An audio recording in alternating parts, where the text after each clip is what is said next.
Hi, in this video I want to talk about the 12-day war, the Iran war that just happened.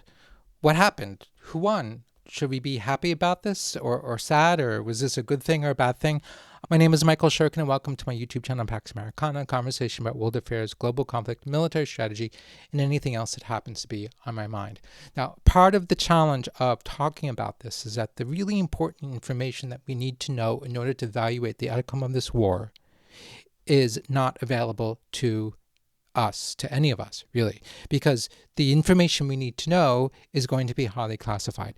The number of people who know for sure what the outcome of this war, given the nature of this war, is therefore very small. Now, one thing that this means is that the vast majority, no, I would say all of the people who are weighing in on the subject in the media right now, all the talking heads on television, all the people who are providing their hot takes on Twitter or Facebook, whatever, they're all full of it. They are all speculating. So what I'm going to try to do in this video is to try to go beyond the speculation, also make very clear what we know and what we don't know.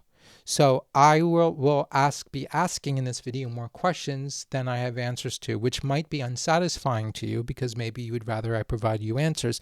But what I am going to do is I'm going to be honest and say, not only I don't know the answers, not that I in particular don't know, while those other people on CNN know. No, they don't know either. It's just that they are pretending.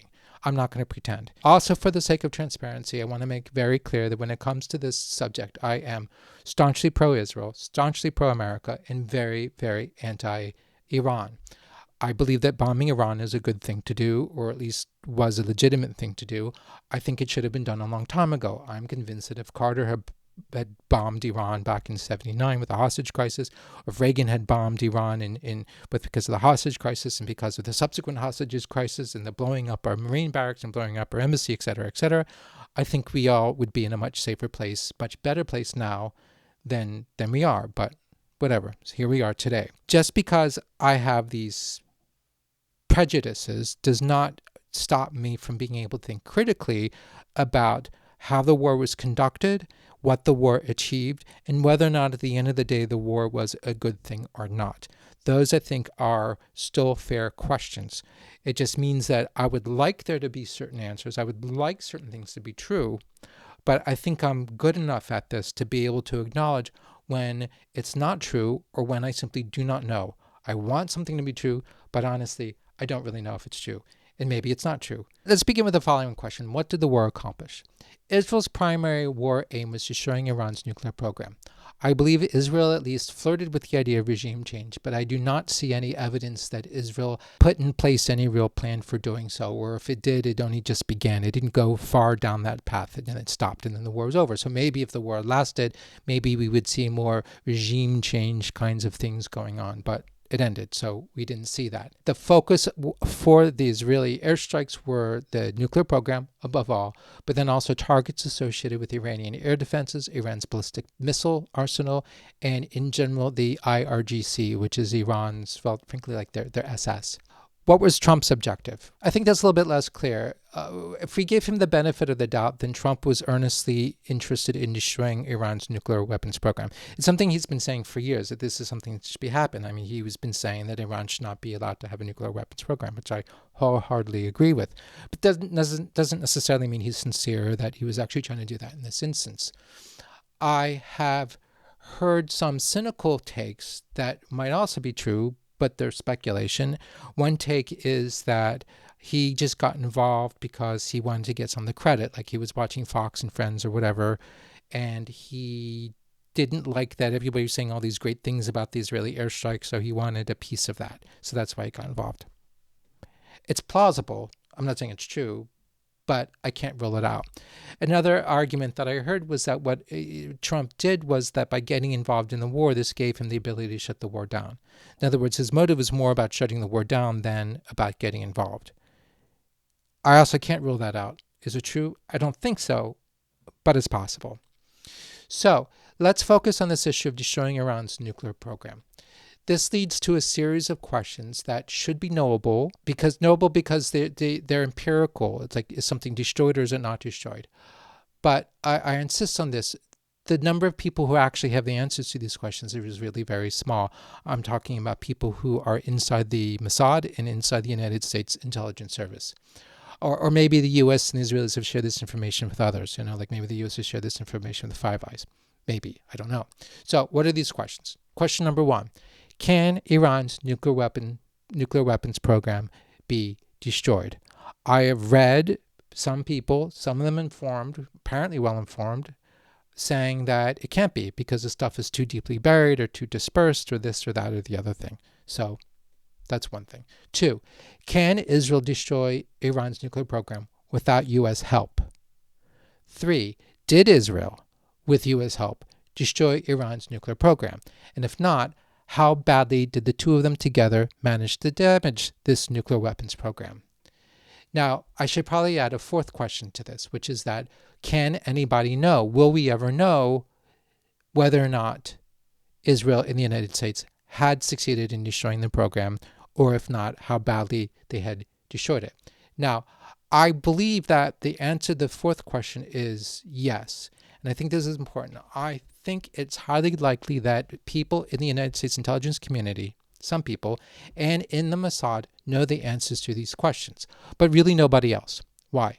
Because this kind of information, to know whether you could and couldn't and whether you did, requires having large quantities of extraordinarily high quality and highly sensitive intelligence, the kind that you can only get through human spies, people on the ground, access to people on the ground, and the ability also to listen in on people on the ground and to intercept whatever they might be saying to each other or writing to each other or messaging to each other, that kind of thing. That kind of thing is highly, highly, highly sensitive. That kind of information is not shared. That's the kind of information that even if you are in the CIA or you are in the NSA, you're not going to have access to unless you're read into some sort of codename program because of your need to know. Nobody else is going to have access to this information. But I think that the information exists. And I think that, again, people in the USIC and in Mossad know the answers to these questions. The reason why I think this is the case is simply what we've seen in the previous few weeks we've seen evidence in open sources of the extent of Israeli penetration of the Iranian government, the Iranian Defense Forces, and the Iranian intelligence services. I mean, some of what we've seen is astounding. So as a result, I am inclined to think that given the importance of this matter for Israel, that they do indeed have access to the kind of information that they need in order to know whether or not the bombing attacks have worked. Same thing for the United States. I'm convinced that as a result, we know.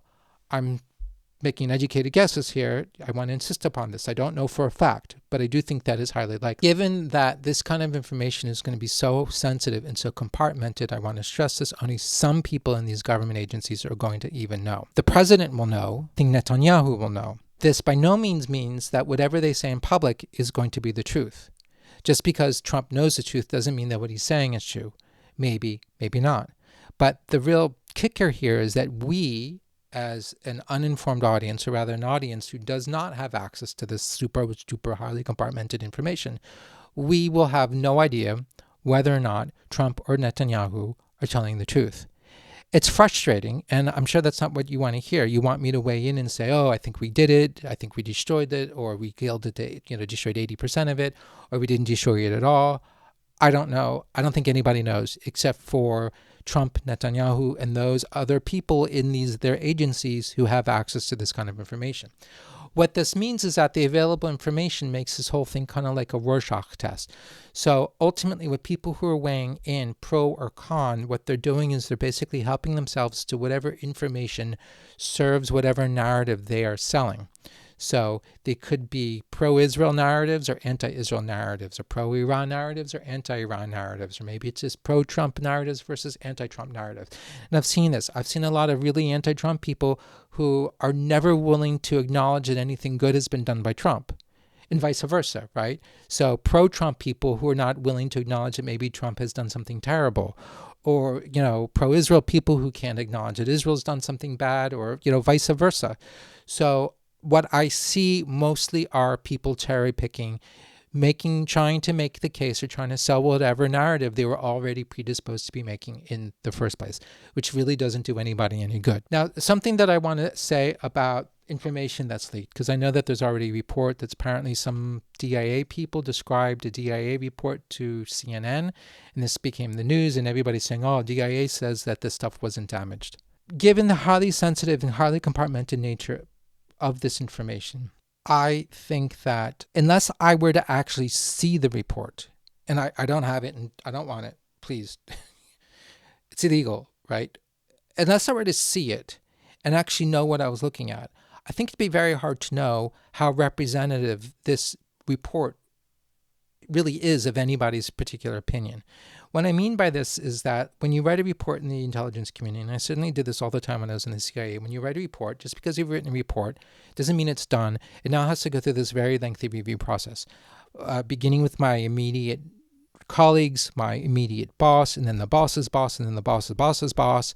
And then it's also put out for what they call coordination with different offices within the CIA and also different agencies. So people in the DIA are going to look at it, people at NSA are going to look at it, people at, whatever, all the other relevant IC members are going to weigh in on it.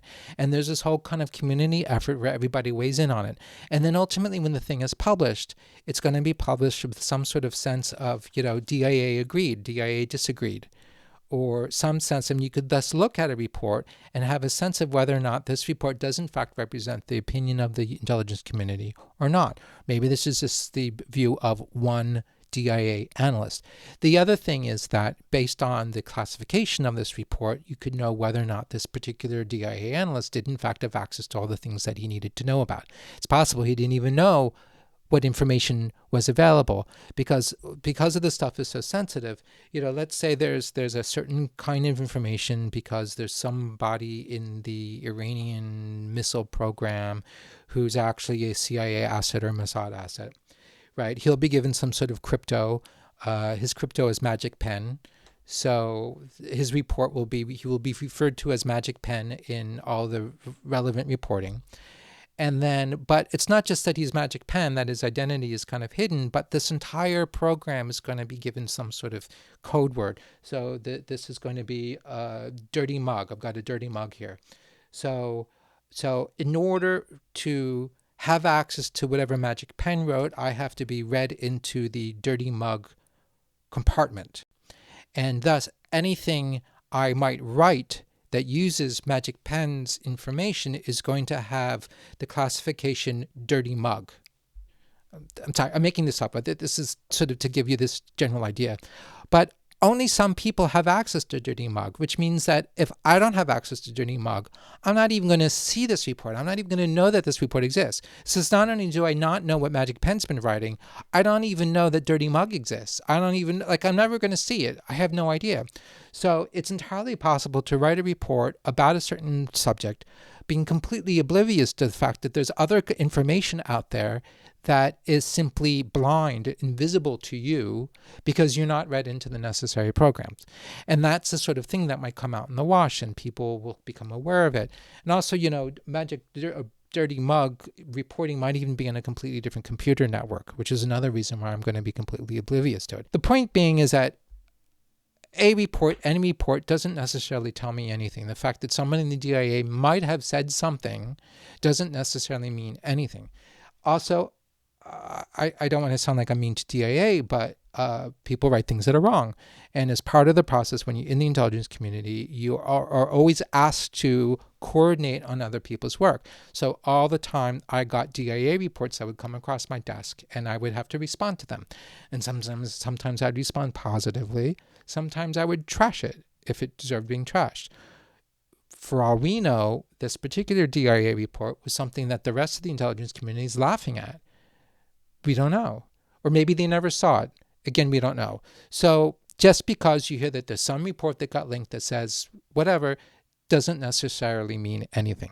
Okay, so if I'm arguing that only some people in the Mossad and the U.S. intelligence community know the truth about how much damage was done to Iran's nuclear program, which isn't very helpful, what do we know? Well, I think that we know that Israel has greatly weakened Iran. It has smashed two of the key pillars of Iran's military strength and its deterrence capability, namely Iranian proxies and Iran's ballistic missile arsenal and its drone arsenal. So all this stuff is gone, which means that Israel has much less reason to be afraid of Iran, at least for a while, and that everybody else in the region has less reason to be afraid of Iran. I think it's probably true that all of Iran's neighbors, or most of Iran's neighbors, are probably delighted by what happened. And probably all the governments in the Arab world are delighted also by what happened, even if they would never ever admit so in public. So they are very happy that Israel took Iran down several notches. What we don't know is the extent to which this might affect the power balance in the region. Does this mean that people are going to take advantage of Iran, that they're going to push back on Iran? Are they going to try to grab things from Iran? What's going to happen? Or is everybody just going to sit and watch? Or maybe nothing's going to happen at all. But there's certainly now a window of possibility. And I think it's also possible that we haven't even begun to see the fallout from this war that's going to come as people sort of realize, like, hey, if Iran's so weak, maybe I can get away with doing this or that against Iran's interests. And then maybe I'm going to go and do this or that. Hasn't happened yet, but we might just be beginning. So maybe that's what we're going to see in the next few weeks. Next question is Gaza. What about Gaza? Does this have any impact on Gaza?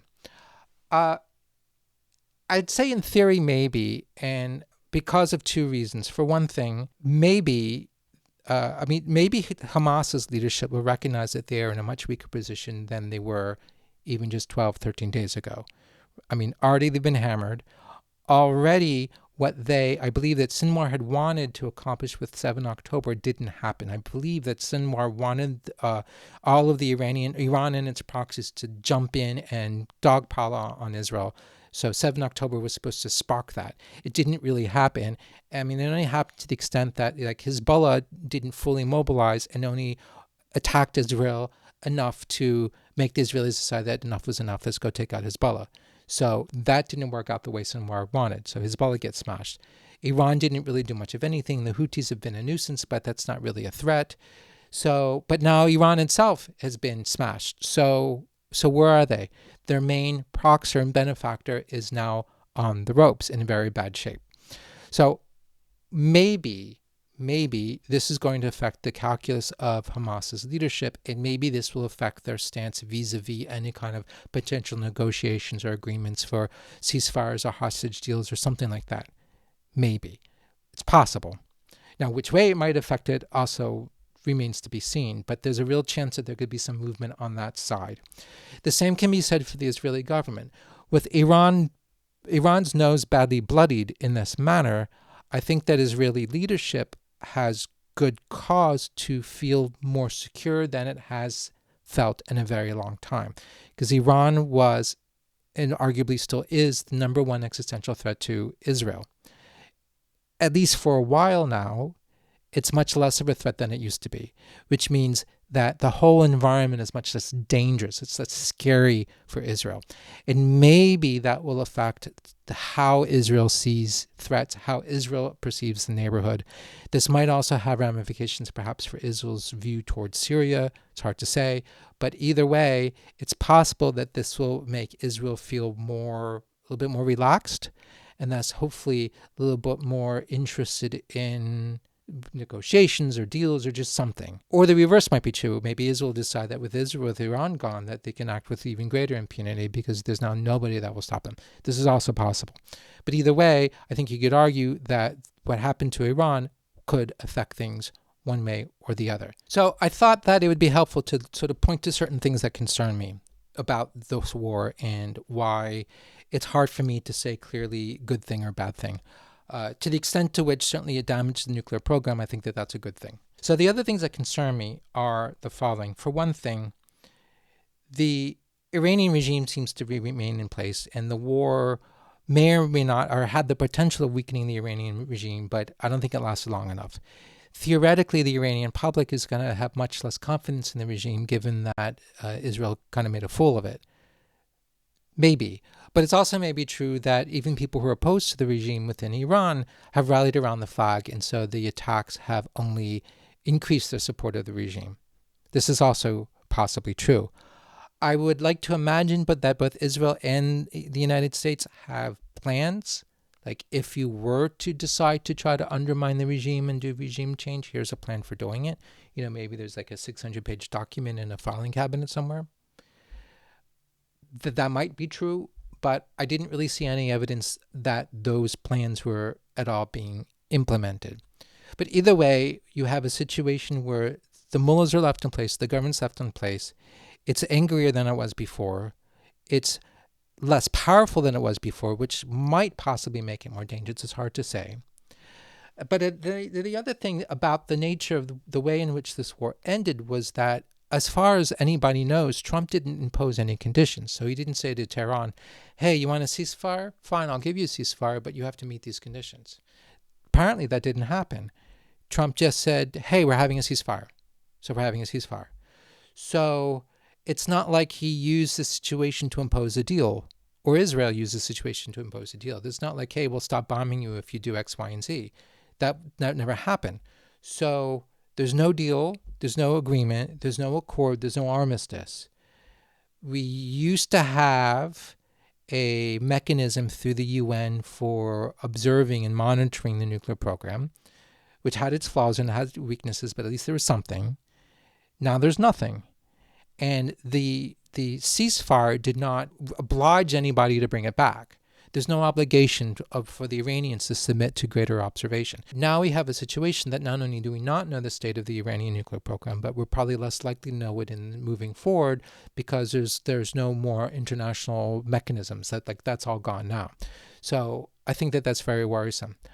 I think there's also the question of longer term. I think that certainly for Israel, the damage done to, I'm assuming there's some significant damage to Iran's nuclear program. The value to Israel of weakening Iran and destroying its proxies and destroying its ballistic missile arsenal, I think that's real and it's good, but it's hard to know how long that will last. And it's also possible that in the longer term, things could really just get worse. And I can't help but wonder if this is a case where if you're going to do it, if you're going to cross this Rubicon and go to war, you really need to go all the way in. You need to take down the regime. You need to make sure that everything you need to destroy is destroyed. But this limited, calculated thing, it's also a risk. So everything's a risk. So going all in is risky, and then you risk mission creep. You risk just turning into some horrible war of attrition. Ending it prematurely also can be risky because now where are we? So either way is a risk. But I know that I've talked to a lot of people who described it as sort of like, imagine if you're Israel, you've prepared to run a marathon for 40 years. You're finally running the marathon. And then at mile 20, you're like, who cares? It's not worth it. And you just stop. So what was that all for? You should at least finish the marathon. You should at least finish the job. So we will see in the next few weeks, the next few months, and next few years to see what the ramifications are. And I don't think, though, that until the future, we know really what the outcome of this war was, particularly since the tangible outcome, the destruction of the nuclear program, is something that is invisible to us. But over time, we're going to find out the extent to which this has changed the balance of power, the extent to which this has changed the risk calculus, the political calculus of Hamas or the Saudis or the Israelis, etc. It will all become clear eventually, but for now, it's just speculation. Thank you very much. If you like this video, please again hit like and subscribe. Also, there's a thanks button, so feel free to do that. Or there's also a buy me a coffee link in the description.